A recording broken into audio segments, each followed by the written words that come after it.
Hey! Oh, hey there. How are you? I'm good. How are you? We're the history buffoons. You're not going to answer my question? I am well. I am Kate. How are you? I'm good. And I am Bradley. And this is History Buffoons. Yeah, I said that. I know. Okay. Oh, yeah. Good times. Oh, good times, good times. Great oldies. Am I right? Who are you speaking about? Me. Yeah, that's right. I'm a great oldie. No, it's Good Times, Great Oldies was a tagline for our radio station in the greater Milwaukee area. And I don't remember which one it was. Doesn't matter. But yeah. Hey. Hi. Oh, hey there. Oh, hey. We're the history buffoons. We went out to lunch today. Prior to recording. Our working lunch right before podcasting. 100% working lunch. And one of our favorite bartenders was there. Two of our favorite bartenders. But Jess is our, nothing against Dano. We love Dano. Jess is our favorite when we go there. And I didn't really listen to her before, but I really paid attention to how she was talking to other patrons. Like her accent. And she is so scrawny. She really is. Oh my God. It's fucking great. I love Dano too, though. It's like they're all great. We hadn't gone there on a recording day in months. Like probably August. Probably 3 to 4 months at least, if I had to guess. Yeah. And when we first got there, no places at the bar, so we sat at a table. I went up and was going to get us some beers. Instantly, Dana goes, 2 pseudos?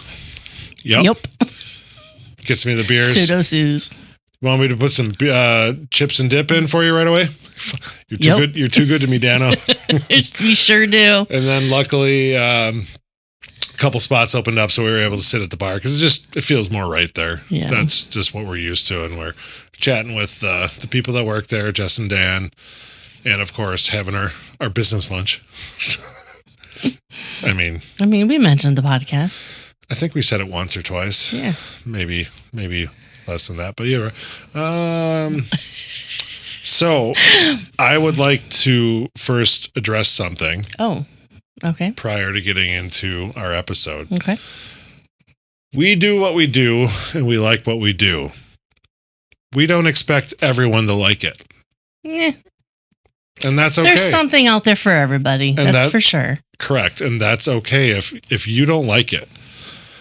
But the problem I had with a recent comment we got wasn't so constructive.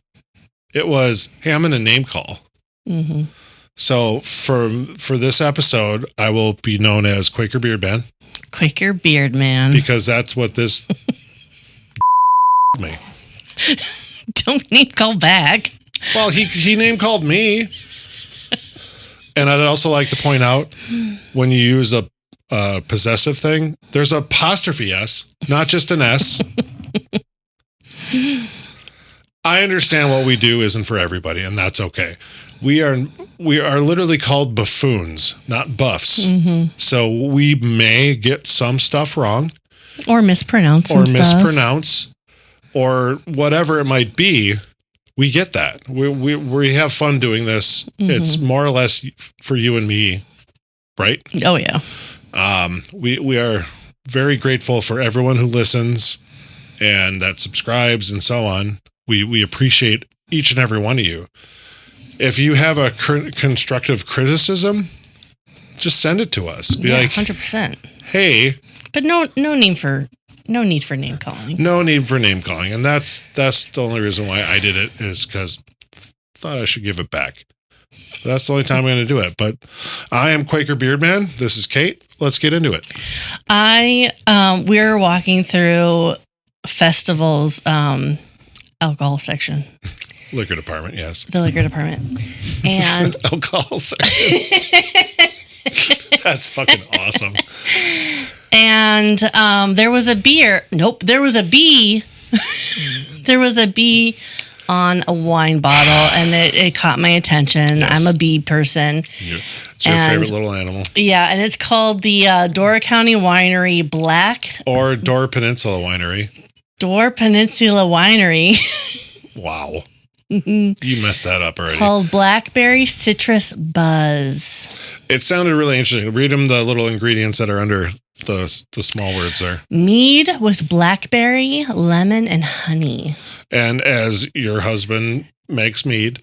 Makes honey mead, yeah. Well, most mead, if I'm not mistaken, is from honey. Yes, it is. That's how you make mead. Yeah. So this is a mead, but we saw this and we're like, that sounds interesting. Yeah. So cheers. Cheers. I want to read the back. All right, I'm going to drink. Okay, it says, "What's the buzz? It's blackberries for sure.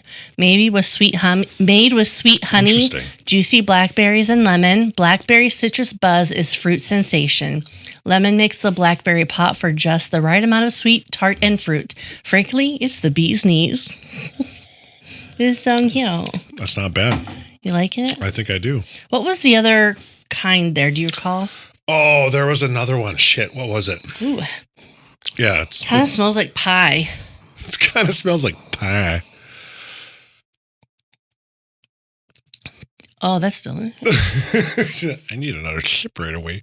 I don't recall what that other one is because that other one sounded pretty decent too. Oh my! But that's delicious. If I do say so myself. Dear. And I also have a gin and tonic backup. Gin and tonic. Because I ain't no idiot. Okay. Let's get into this show. Absolutely. So appreciate everyone being here. Yes, thank you for listening. And if you aren't already subscribed, please do so. Yeah, and please shoot us an email if you have constructive criticism. No need to the name call. Just we're here for everybody. Okay, so I've got a couple of questions for you. Okay. And it's going to be throughout.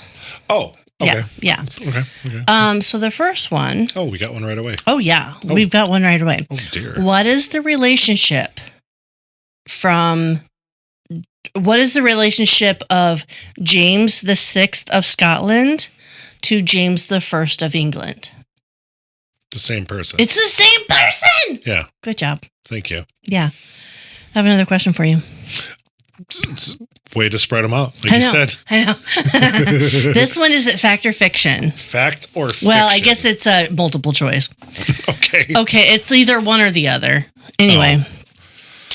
Oh. Okay, James. We're going to talk about James the Sixth of Scotland and James the First of England. Yeah.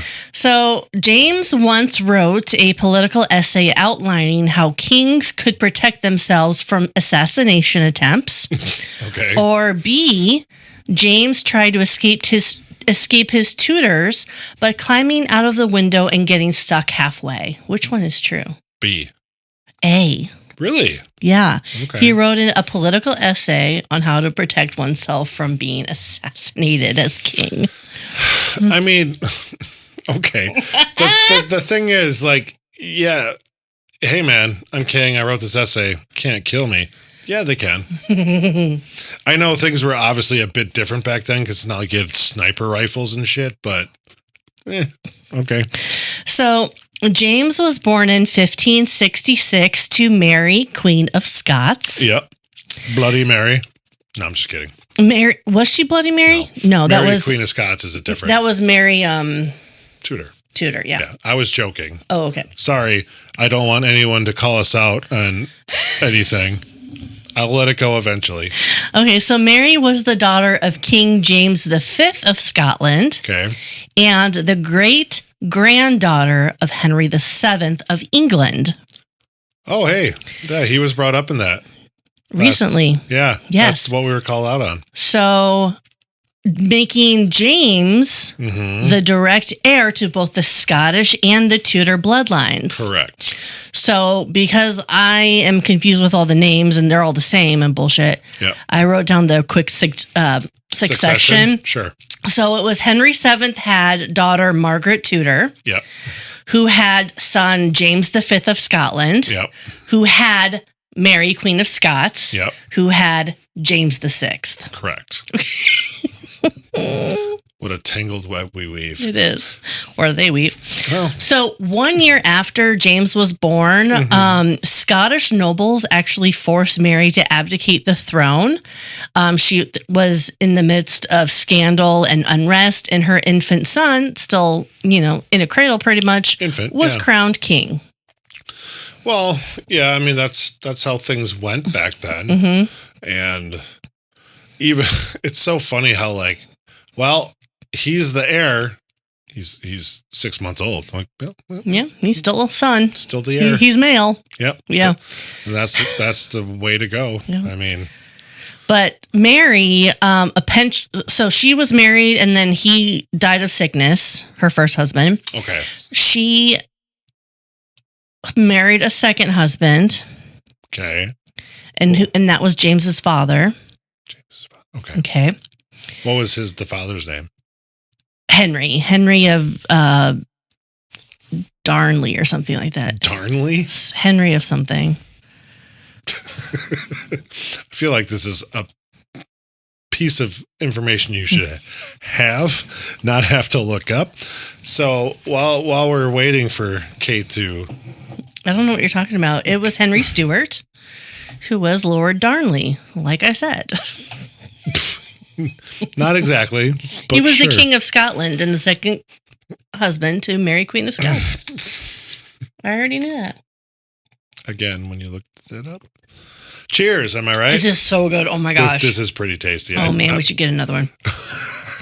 Okay, so she potentially had her second husband killed. Oh. James's father. Okay. Then married the man that people suspected of killing him. Really? Yeah. So there was a lot of what is happening with Mary. So a lot of controversy. Yeah. So she was forced to abdicate, as the English would say, controversy. So that meant Scotland was technically under the authority of a baby. Well, yeah. I mean, goo goo gaga. Am I right? While the real power fluctuated between regents. Okay. And they schemed and they fought and they occasionally died in office. And James kind of grew up in all that tension. So isn't it just funny though that such a young king, right? We had this kind of with the whole Lady Jane Grey, right? People ran shit. Yes. Even though they weren't supposed to. Yeah. But they're underage. Yeah. Well, I get that. Yeah. I'm not saying a baby can run a country, obviously. Yeah. But it's, hey, let's put our fucking 2 cents in here and this benefits me. Do you want to go to war with Ireland or do you want to go to war with France? Cry at one. Well, he called it. France. He called it. Okay. So he had 4 regents. Okay. And they ran the government for James. Yeah. So the first was Earl of Moray. He was a Protestant leader. He was the first regent and James's half uncle. So can I ask a question real quick? Yeah. When he'd be walking by, would they be like, "That's Amore"? That's Amore. Like that? Yeah. That's Amore. Yeah. He's like, "That's Amore" walking by. Okay. So sorry. That's okay. Earl of Moray was a Protestant leader. He was the first regent and James's half uncle and was assassinated in 1570. Oh shit! By a supporter of Mary, who was very, very Catholic. So wait, Mary Tudor or Mary Queen of Scots? Queen of Scots. So was she still supporting the Catholic faith? So in Scotland, did they still have? They were in a whole bunch of turmoil between the Protestants and the Catholics as well. So even though, obviously there's that tie from England to Scotland, it was still kind of, because, obviously England at this time is Protestant. Yes. Because of Henry VIII and all that. Yes. Anne Boleyn. And now Elizabeth I is queen at this time. Oh, around this time. Yeah, I don't know when she starts her succession, but I forget the years. But okay. But during this earlier reign of James's, she is Queen of England. Gotcha. Yes. Okay, that makes sense. So yeah, very Protestant. I just didn't know if Scotland was still Catholic. Yeah. Because they technically were under English rule. Adjacent. They were adjacent. They weren't under English rule until James correct. the Sixth. That's why I meant adjacent. Yeah. There was a lot of... What's the fucking word I'm looking for? Doesn't matter. Okay. Okay. Anyways. So, the second regent, he was Matthew Stewart, Earl of Lennox. What were you first going to say? Lure. Lure? Not Earl of Lennox. James's grandfather, he was James's grandfather on his father's side. Okay. So Lennox lasted barely a year before he was killed in an attack against the Queen supporters. Okay. So again, Queen supporter. Yeah. Then came John Erskine, Earl of Mar. His authority was immediately challenged and he died just over a year later from poisoning, although it was never proven. Most likely was the case, though. And then the last one was James Douglas, Earl of Morton. He was the 4th regent in less than 4 years. I've heard of James Douglas before. Yeah. Actually, yeah. Sorry. Zoom tight. Thank you. Whew. So Mary, Queen of Scots, fled to England, seeking protection from Elizabeth I. And James never saw her again. Fucking hell. Sorry. God damn. Because didn't Mary I put Mary Queen of Scots in the Tower of London? You mean Elizabeth I? I said Elizabeth I put Mary Queen of Scots in the Tower of London. I don't know if she was in the Tower of London, but she was definitely held captive for a while. I'm not sure where. Sure that's where, but I guess I'm not 100%. But motherfucker, I gotta sneeze again. Okay. If I do, I'm sorry. Sorry. That's all right. So the loss of his mother to captivity shaped him. James. Yep. And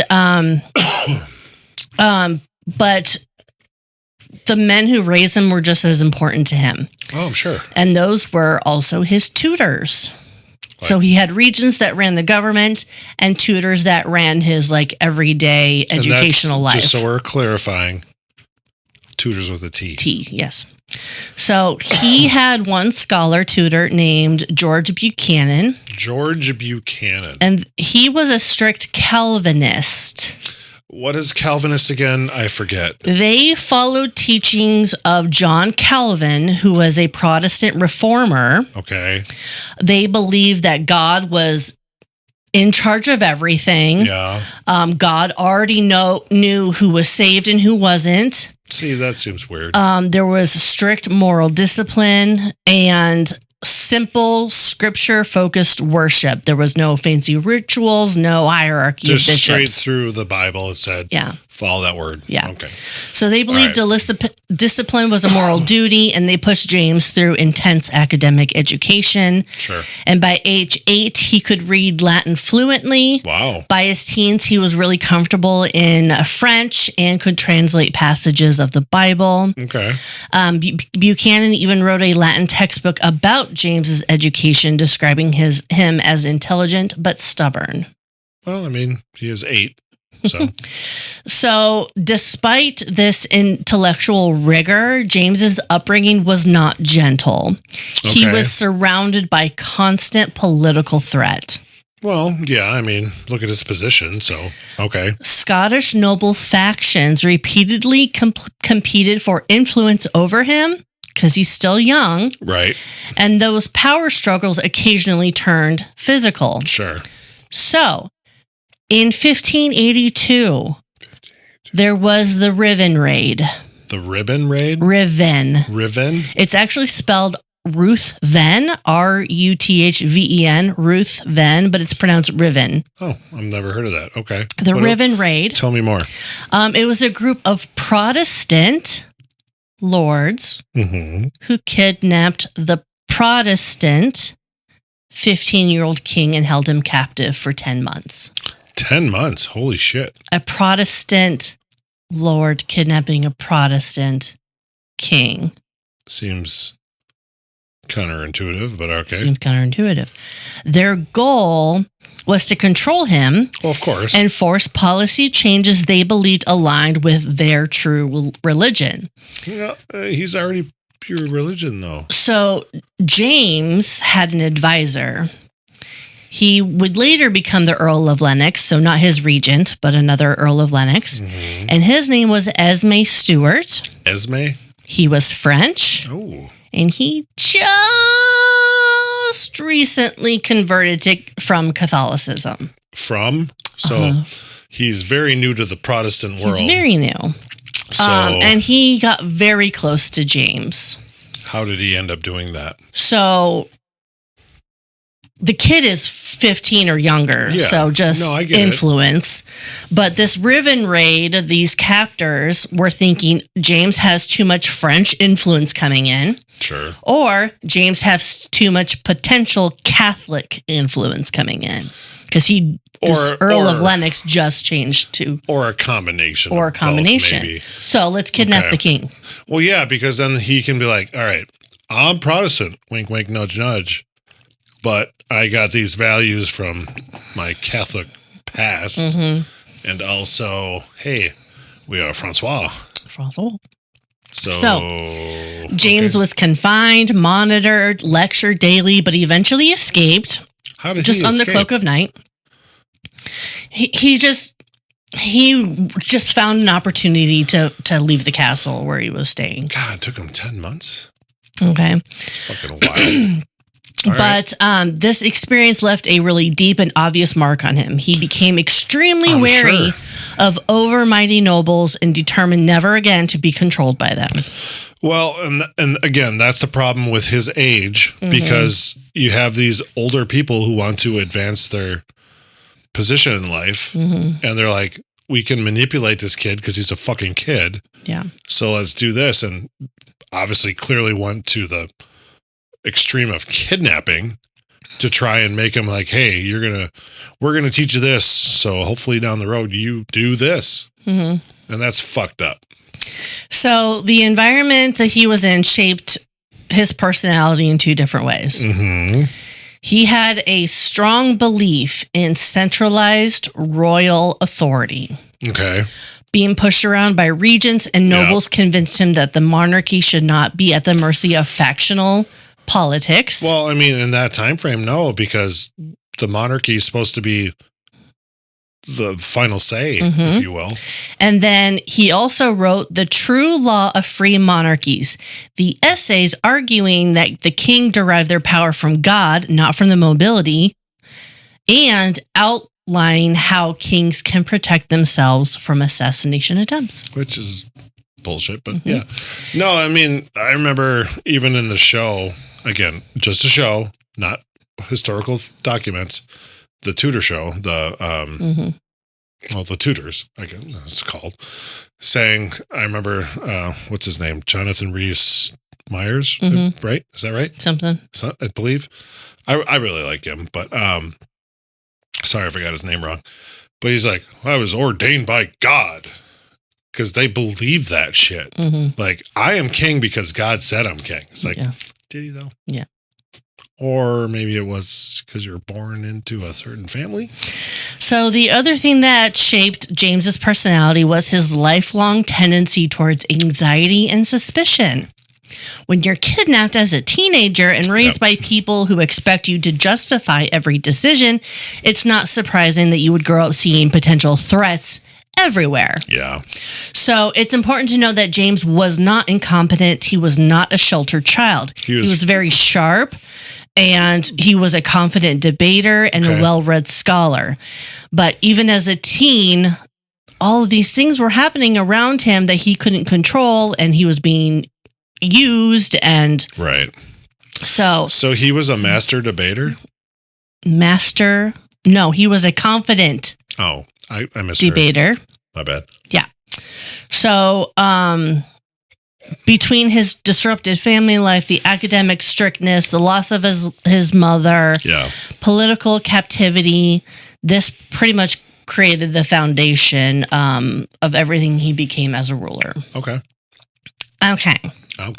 Let's do this. Question number 2. Oh, shit. Or I guess maybe this is 3. It's technically 3, I think, but... James kept a trained raven at court that he claimed could detect witchcraft. Oh, Jesus. Or B, James believed witches raised storms specifically to sabotage his voyage home from Denmark. B. Unfortunately, there's no raven. Sad. That would have been kind of cool, actually. By the late 1580s, James VI was in his early 20s and ready to marry. Oh. His chosen bride was Anne of Denmark, sister to the Danish king. Okay. Denmark was a very strong Protestant ally. Yeah. So the match was politically sound. Yeah. But the journey involved getting Anne home to Scotland, and that sparked one of the most notorious witch hunting episodes in James's life. Okay. So Anne attempted to sail to Scotland in late 1589, but her fleet was repeatedly battered by violent storms. Witches, am I right? After multiple attempts, she turned back, this time to Norway, which was Denmark territory at the time. It's like, really? Yeah, it's like Denmark is here and Norway's like right here. Channel, all that. And there's a channel. Yeah. How's it called? Channel. So James was like, all right, I'll go get her, which no king has really ever done. No. So his own voyage, also pummeled by severe Storms weather, and shit, forced detours and delays. And when he finally reached Norway, everyone was asking kind of the same question. What the hell's up with these storms, man? Am I right? Storms, am I right? So together, him and Anne toured Norway together, and then they sailed to Denmark, and they toured Denmark together. And in Denmark at this time, witchcraft was widely accepted as a tool used by enemies or personal rivals. Danish authorities had already started investigating the storm as deliberate malice and not bad luck. Really? Mm-hmm. They pointed to suspected witches at the Danish court. And when James heard these explanations, he didn't exactly dismiss them. No, because he embraced them. So, can I interject something real quick? Mm-hmm. I saw a video in the last week, give or take. There was actually a witch thing in Wisconsin we need to look into. Okay. I don't remember the details, but let's look into it. Anyways. Okay, cool. So, his upbringing had left him wary and suspicious, and sure. He was pretty attuned to the idea of hidden threats and the notion that these witches could use dark forces to sabotage royal affairs kind of fit into his worldview already. Yeah, of course. So when James returned to Scotland with Anne in 1590, he found Scottish ministers and magistrates equally ready to interpret the storms as supernatural. See, okay. I get the time frame we're talking about, but for the love of God. That winter, a local servant girl named Gilly Duncan. Gilly Duncan. And I want to say Gilly might be in the Outlander series. I don't know if it's Gilly Duncan if it was, but I know there is a Gilly. It's been a minute since I read those books. And she was a witch in the books. So okay. This was a servant girl named Gilly Duncan, and she was arrested on unrelated suspicions. She was a healer, and that was sus. Please don't say that. Suspicious. Thank you. But she confessed under torture. Weird how that works. We've literally talked about that on this podcast before, that fucking people will say anything to get out of torture. Yeah. You know why? Because it fucking hurts. Mm-hmm. It's not like they hey, we're going to serve you a prime rib. Tell us. I'm good. So she convinced under torture to joining a coven that supposedly plotted against the king. Oh, for fuck's sake. Her story ballooned into a full-scale panic with accusations spreading to nobles and clerics and community members. And this became the center of what was known as the North Berwick Witch Trials, one of the major witch hunts in Scotland. Sure. And James did not sit on the side. He personally questioned accused witches, supervised interrogations, and pressed for confessions. I have to cough now. There I go. So what was her name? Gilly Duncan. What happened to her? I didn't look it up because my story is about James. My story is about James. I have to cough now. You didn't look. No, because my story is about James. I understand your story is about Jimmy. Jimmy.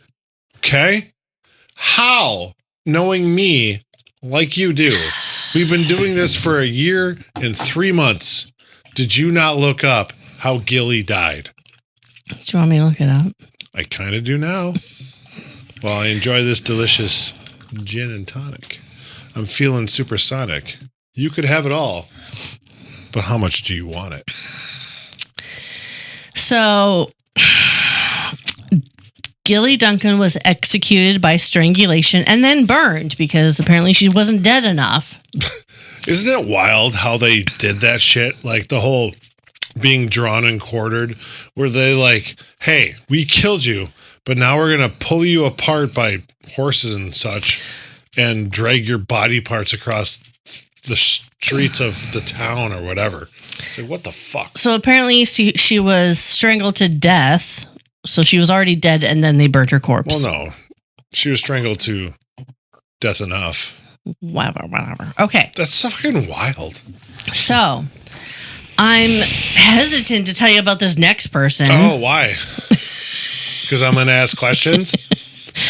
There was another accused individual, a noble woman named Agnes Sampson. Oh, Agnes. You know Agnes? I fucking don't.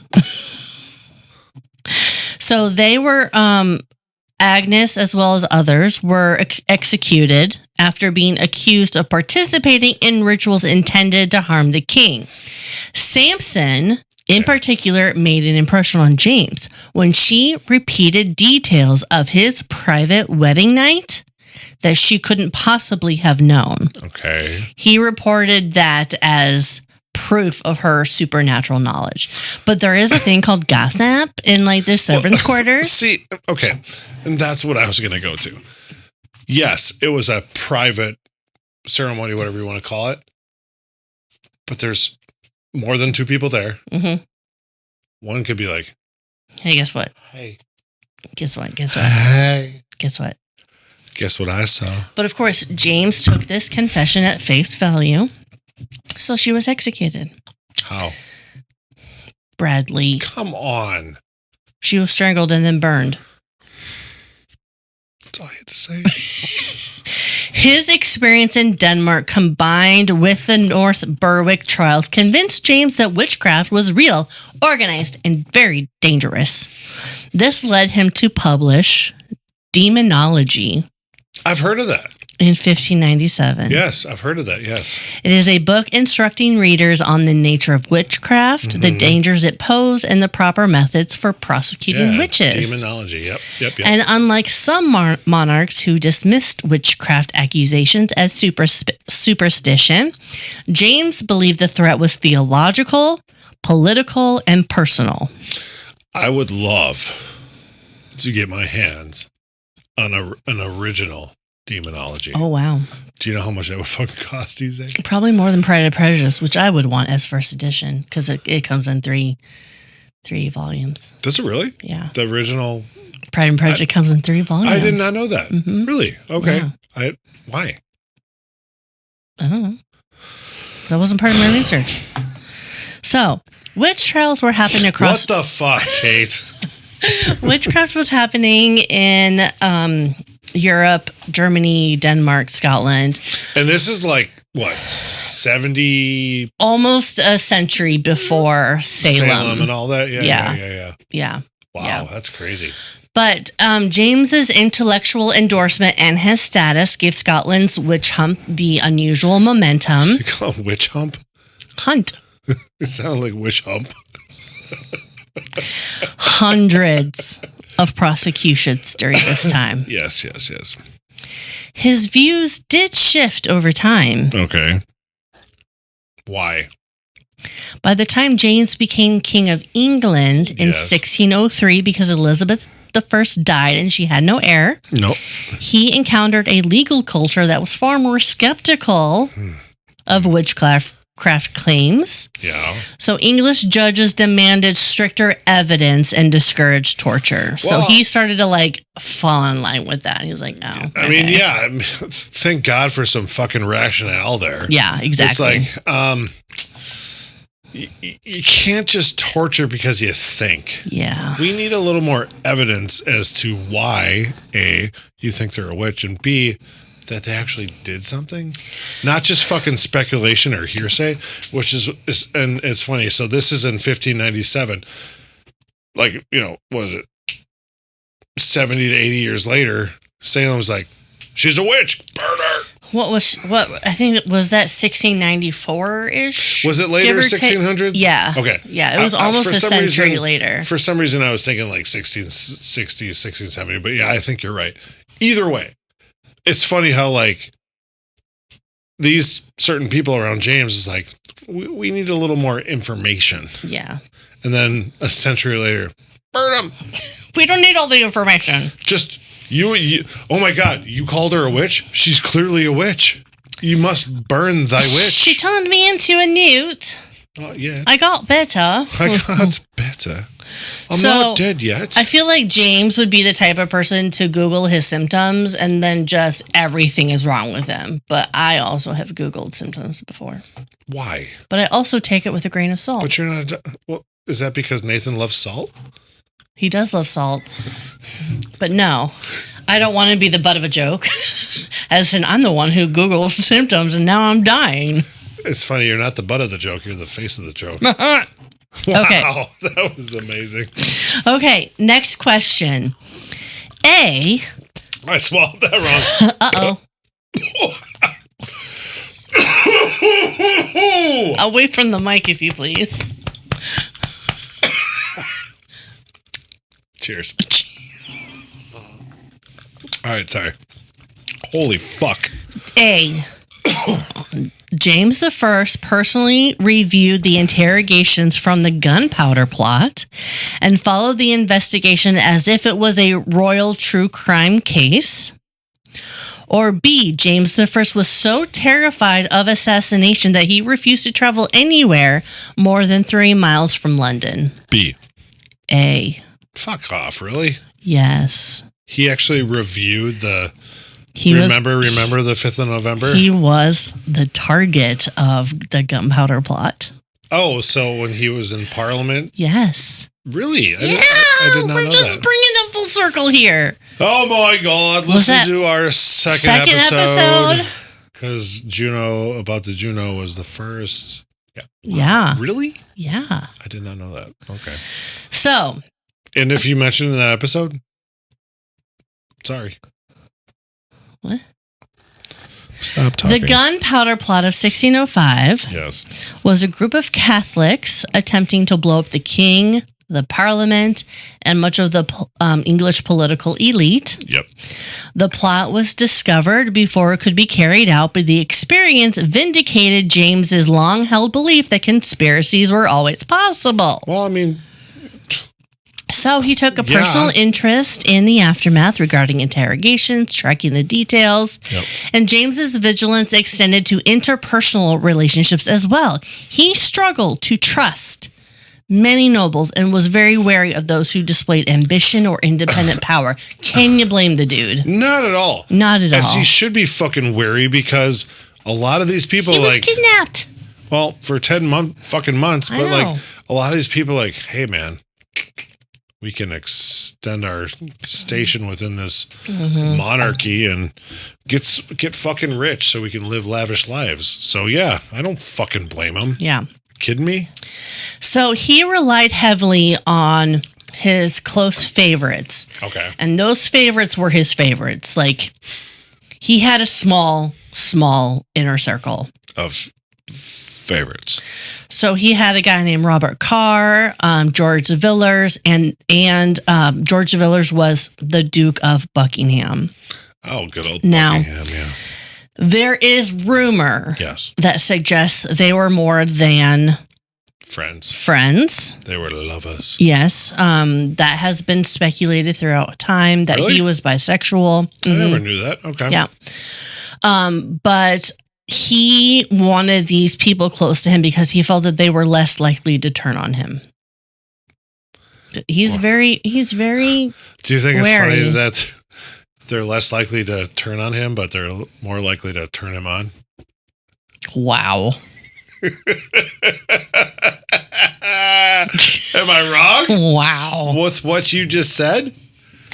So court. Wow. I'm going to pass right over that. All right. Court critics often mocked his reliance on his favorite, but to James, the alternative was exposing himself to factions that could manipulate or threaten him. Right. So, despite these fears, though, James was not a recluse. He participated in hunting, public events, diplomatic meetings. He was just scared. He was still brave, but he was scared. Is it recluse or recluse? I've heard both. I've heard both too. He organized his daily life with rules intended to minimize risk. Right. He disliked surprise entrances. Okay. He preferred predictable routines. I mean, I'm with him there. I have a fucking routine every day. So, yeah, I get it. When traveling, he sometimes altered plans at the last moment or refused to use certain routes if he felt that they posed a danger. So to kind of keep the bitches guessing, if you will. So, and then, of course, all of this attributed to James's image as a nervous or jumpy monarch. Right. But he was, but on the outside, he's like, yeah, everything's fine. He was cool as a cucumber. Yeah. He lived in a world where kings are vulnerable. Mm-hmm. He was personally threatened. Yep. His mother was punished and upheld in towers of London somewhere. So his security concerns were not a product of fantasy. No, I mean, he clearly had that on the forefront of his mind. Yes. Because this isn't the first time it's even been brought up. He's very like, I got to protect my shit. Yeah. Kind of guy. So I get it. Okay. Next question. Yeah. A. James authorized the King James Bible because he was tired of listening to religious groups argue about translations. Or B. James personally translated the book of Revelation over a single weekend. A. James did not translate a single thing. No. That's why it's the King James Bible. Mm-hmm. That's literally known very well. It is, but he didn't do anything. No, but it was named after him.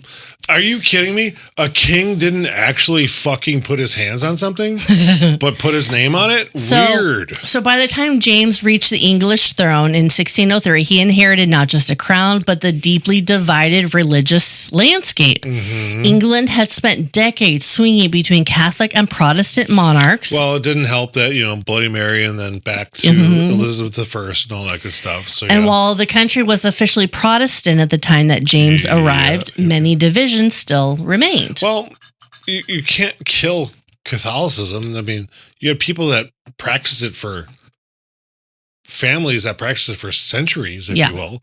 And it's not be like, oh, hey, by the way, King so-and-so said we're not this anymore, so blah, blah, blah. Yeah. They're going to still teach it within their family, but hey, keep it on the down low kind of bullshit. So, fucking hell. So amongst the loudest and the most persistent were the Puritans. It was a group of reform-minded Protestant who felt the Church of England still looked far too Catholic. Okay. So shortly after his coronation, a group of these Puritans presented James with the Millenary Petition, a long list of reforms that he hoped he would enforce. So many requested changes that were about church governance and ceremony, clerical dress, the role of bishops. But tucked amongst the grievances was a request for a new, more accurate Bible translation. So, and this is what becomes the King James Bible? Mm-hmm. Okay. So this request led to the Hampton Court Conference in 1604, where James met with bishops and Puritan representatives to discuss the future of the English church. That's wild. Both sides wanted change and not the same changes. Right. The Puritans pushed for greater reform and the bishops resisted. So in the midst of this meeting, someone suggested creating a new English Bible, one that would replace earlier transitions like the Bishop's Bible, the Geneva Bible. Translations? Mm-hmm. The Geneva Bible and the Great Bible, all of which had their own theological biases or translation quirks. Because you said transitions. Sure. Translations. The Geneva Bible contained marginal notes that leaned heavily towards Calvinist interpretation. Okay. Some notes openly criticized monarchy, which James disliked. Obviously. So a new translation, he realized, could achieve multiple goals. It could unify the clergy by give everyone one authoritative text. Okay. It could remove inflammatory notes that questioned royal authority. Gotcha. And it could promote religious stability, one of James's primary political goals, and it could quiet constant arguments about which translation was best. Isn't that crazy how much, like, they looked into this? Like, hey, we got to figure this shit out. God damn. So James approved the project not because he wanted to study scripture more, but because he wanted to reduce conflict. Sure. So he appointed a team of 47 scholars divided into 6 committees working in Oxford, Cambridge, and Westminster. Okay. And each group was assigned specific books of the Bible. The translators were not radicals, not innovators. They were highly educated, deeply conservative scholars trained in Hebrew, Greek, and Latin. Their goal wasn't to create a brand new style of English, but to refine existing translations and produce something dignified, clear, and authoritative. You got there. No, I mean, I get that. Okay. So James also issued 15 translation rules to guide the work. Some of the examples were the bishop's Bible was to serve as the base text, but only be altered where necessary. No controversial theological notes were allowed. Oh, dear. Okay. Traditional terms like church and bishop would remain and not be replaced with more Puritan-friendly words like congregation. Huh. Translators were encouraged to consult earlier versions, including the Geneva Bibles, to present a unified final product. Okay. The process of this new Bible took 7 years. Jesus Christ. I mean, sorry. I get the time frame we're talking about, but could you be like, hey, we're going to do this? On it, sir. 7 years. You finished it? Yeah. Fucking hell. I mean, again, I get this is we're in the early 1600s right now. Mm-hmm. Right? 1604. Yeah. And it's like, well, plus 7 years. Yeah, obviously. But it's like, holy fuck, 7 fucking years. Yeah. That's wild. So their scholars compared manuscripts, debated phrasing, and polished drafts, and their goal was readability and rhythm. Yeah. Something suitable for both private devotion and public worship. Mm-hmm. And this is why the King James Bible has a distinct, almost musical cadence to it, as it was meant to be spoken aloud. I mean, okay, that makes sense. Mm-hmm. So when the authorized version was published in 1611, it did not immediately erase older translations. Jesus Christ. I hate when they do that, translations. The Geneva Bible remained popular for decades among the Puritans. So what brought the popularity back on to... The King James Version had royal backing and church support. Sure. And then that became the standard text. All right. For worship. So weird. Yes. So weird. It's important to emphasize James did not translate any part of this. This is your PSA. Yep. Next question. Oh, dear. A. James regularly greeted ambassadors with embraces that left them visibly uncomfortable. Or B. James once delivered a 45-minute speech about cats because he believed they symbolized divine wisdom. B. A. I was so hoping it was B. That's why I picked it. I didn't think it was, but I'm like, my official question was, he once delivered a 45-minute speech on octopuses, and then I changed it to cats. Octopi. Yeah. I was so hoping it was cats. I knew it wasn't, but I'm like, I gotta pick this. So, yeah. In most portraits of King James VI and First, same guy. Mm-hmm. He looks composed, he looks confident, he looks dignified, he's a king at ease. Okay. Great monarchy. A great job. Well, Real court accounts, however, reveal a man whose social behavior often baffled, startled, or alarmed the people around him. it's fucking wild. He was intelligent and articulate, but he struggled with the subtleties of court etiquette. Okay. He was physically awkward, prone to rambling speeches, and had mannerisms that diplomats described as unusual or excessively familiar. Okay. One of the most frequently mentioned habits was James's tendency to greet important visitors with overly affectionate physical gestures, usually embraces. Yep. Not standard royal behavior. Not even close. Seriously. I mean, what the fuck? Ambassadors expected a bow, a handshake, or polite nod. Right. Nod. Lod? Nod. Are you not going to lod to me? That's fucking great.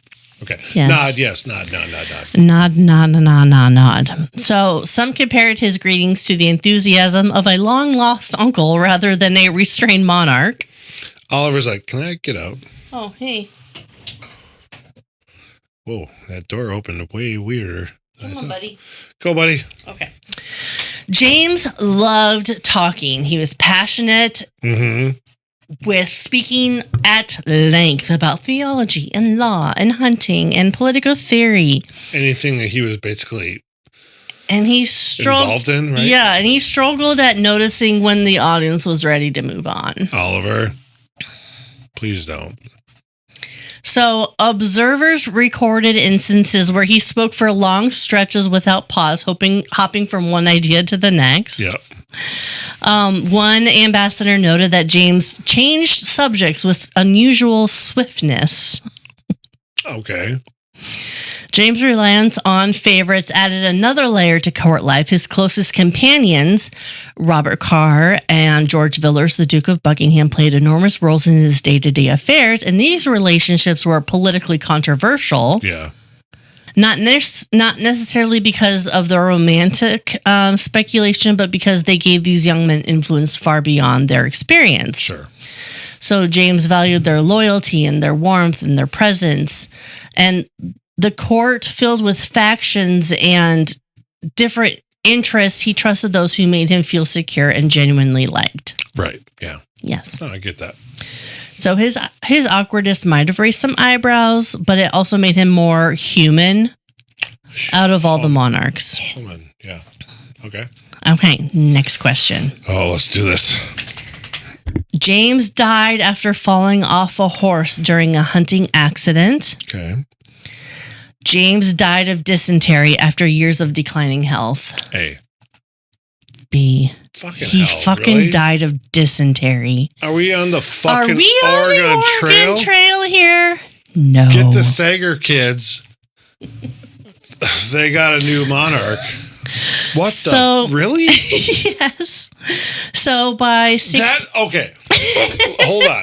The reason why I picked A is because I thought you put B in as a joke because of our recent Oregon Trail fucking episode. And that's why I did that. So, fuck you. Kidding, obviously. So by the 1620s, James had been King of Scotland for nearly 60 years and King of England for two decades. 1620? Mm-hmm. He was a baby. I get that, but damn, fucking hell. And he was King of England for 2 decades. So his 1600s, yeah. So his later years were shaped by 3 major themes: declining health, ongoing political strain, and increased increased reliance on his favorite, the Duke of Buckingham. He really liked the Duke. Mm-hmm. Bisexual Duke. From middle age onward, James struggled with a variety of ailments. Okay. He had chronic joint pain, arthritis, kidney issues, and reoccurring fevers. Oh, boy.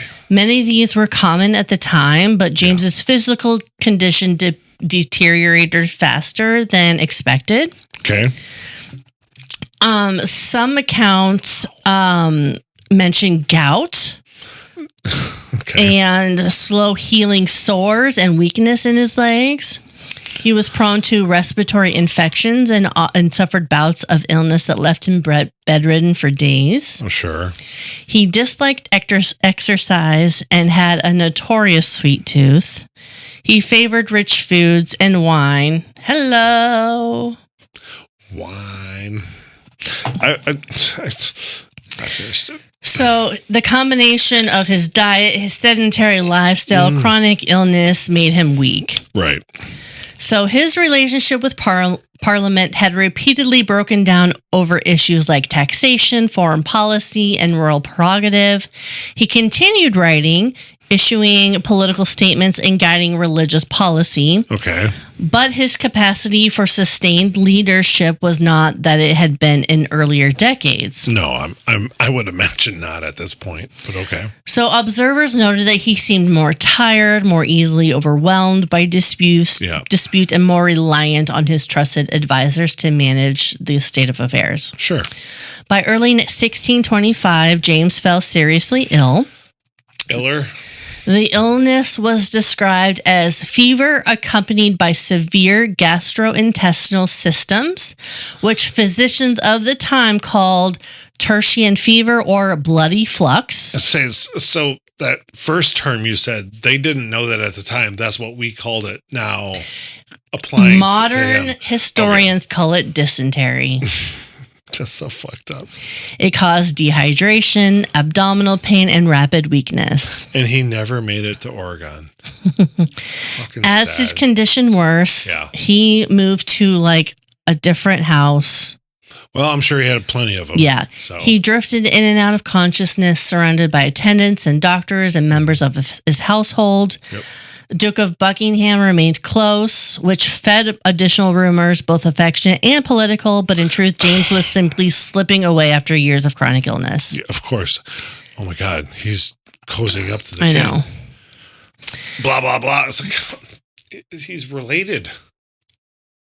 Let him do his thing. James died on March 27th, 1625, from a combination of dysentery, fever, and organ failure. It's a good year. He was 58 years old. Wow, I mean, that's pretty good. For a man who survived kidnappings. So wait, if he was 58, how did he rule for 60 years in Scotland? It's almost 60 is what nearly. Okay. I said nearly 60. Sorry, I missed that. That's okay. My apologies. So he survived kidnappings, assassination plots, paranoia, political upheaval, court drama. He was ready to just be freaking human and die. Yeah, at this point, because he's like, I'm good. James was buried in Westminster Abbey next to his wife, Anne of Denmark. Oh. They did have a son, Charles I, who did succeed him, and he had additional challenges that he had to face, and maybe we'll go into him in the future. Every king did, but yeah. James left behind an interesting legacy. Right. A united crown of England and Scotland.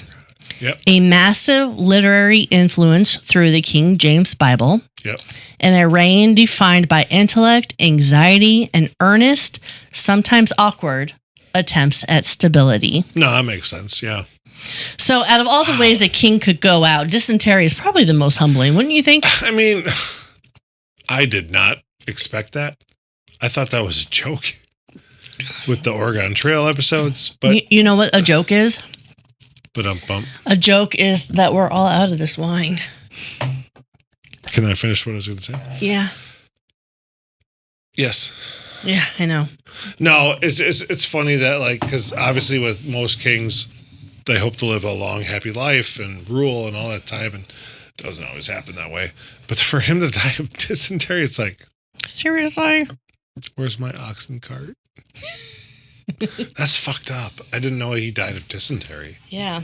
That's wild. So there's obviously a lot more to James' life. Of course. I just kind of cherry picked some things, like the witch hunts and the gist the Bible.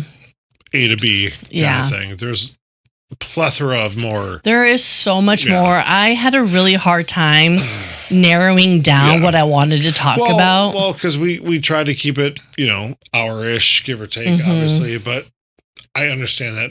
I did not know that this particular King James was the product, or the King James Bible was the Bible. Yeah. Bible was the product of him. I did not know that. Yeah. So, Yeah. okay. Yeah. That's crazy. Yeah. But Isn't that cool? I did know that he was King of England and Scotland at the same time. I did know that, but I didn't know that he was the King James Bible James. So Yeah. Huh. No, that is cool. Yeah. Fucking wild. How did you like the blackberry citrus buzz from Door Peninsula Winery? It was delicious. So was my gin and tonic. Good. Might need another one in a little bit.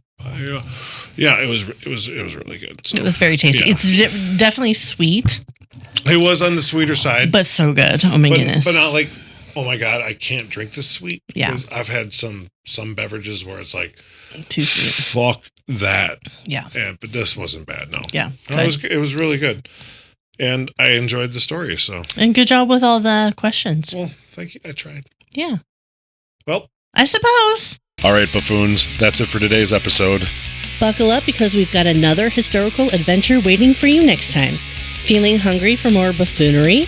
Or maybe you have a burning question or a wild historical theory for us to explore? Hit us up on social media. We're History Buffoons Podcast on YouTube, X, Instagram, and Facebook. You can also email us at historybuffoonspodcast@gmail.com. We are Bradley and Kate. Music by Corey Akers. Follow us wherever you get your podcasts and turn those notifications on to stay in the loop. Until next time, stay curious and don't forget to rate and review us. Remember, the buffoonery never stops.